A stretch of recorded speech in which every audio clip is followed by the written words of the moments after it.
Dans la phase numéro 3 de l'attaque, la défense est regroupée autour du panier, l'espace est réduit et l'attaque a quelques difficultés à trouver l'accès au panier. Dans le jeu des débutants, on observe souvent un regroupement autour du ballon.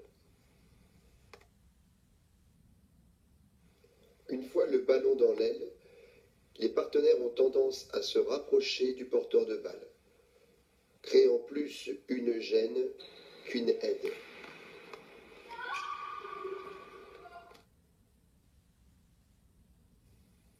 On constate souvent dans le jeu des précipitations sur les joueurs qui coupent vers le panier.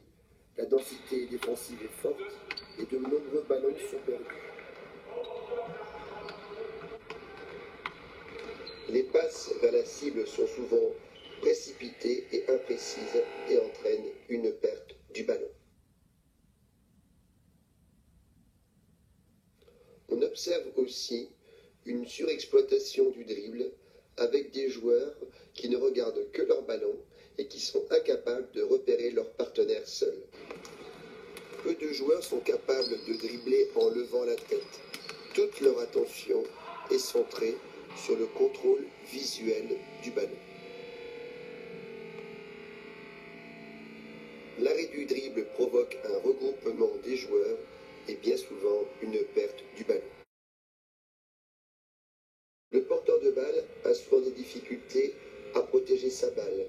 Le pivot n'est pas utilisé ou le joueur a tendance à piétiner pour fuir la présence de l'adversaire. Quels sont donc les axes de progrès? Aérer le jeu pour favoriser la circulation du ballon et des joueurs. Créer un jeu de mouvement vers le panier. Faire preuve de patience et sélectionner ses tirs.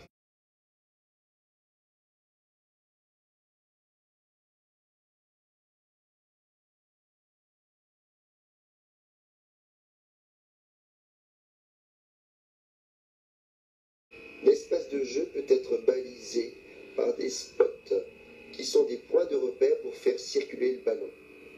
On peut constater aussi que la position de ces spots sous forme de diamant favorise des relations de passe dans plusieurs directions pour ainsi favoriser la conservation du ballon et créer une certaine forme d'incertitude pour l'adversaire.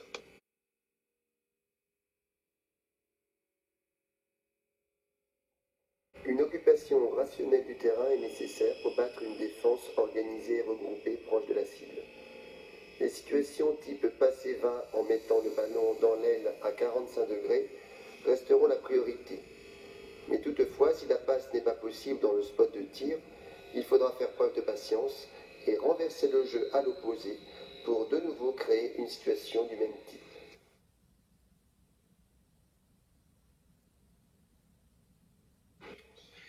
Dans cette situation, on observe le passe et va du 2, un renversement par le joueur numéro 3 venu en soutien et un nouveau jeu de coupe du numéro 3 qui engage un passe et va. N'oubliez pas 3 passes, c'est un point déjà.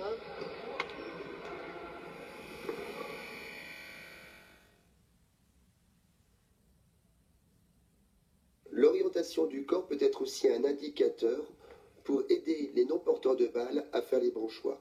Ici, le numéro 2 se retourne, indiquant qu'il est en situation dominée.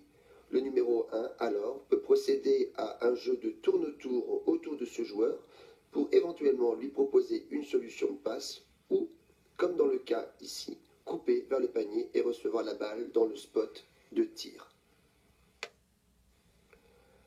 Si un joueur se met dos au panier, c'est qu'il a besoin d'aide. Le meneur doit donc réagir et réaliser un tourne-tour pour l'aider. On observe ici un main dans main qui permet au meneur de jeu d'exploiter la situation à son avantage. Ici, le meneur de jeu se tourne, son action crée le déplacement du 12. Son déplacement en soutien crée la confusion et permet au porteur de balle de choisir entre la passe ou le départ en dribble. En résumé, pour s'organiser collectivement sur attaque placée, il convient d'une part d'élargir le jeu, de créer du jeu de mouvement et de construire des postures significatives pour permettre aux non-porteurs de balles de choisir entre un jeu de coupe ou un jeu de tourne-tour. Enfin, les joueurs devront être patients pour sélectionner le bon tir.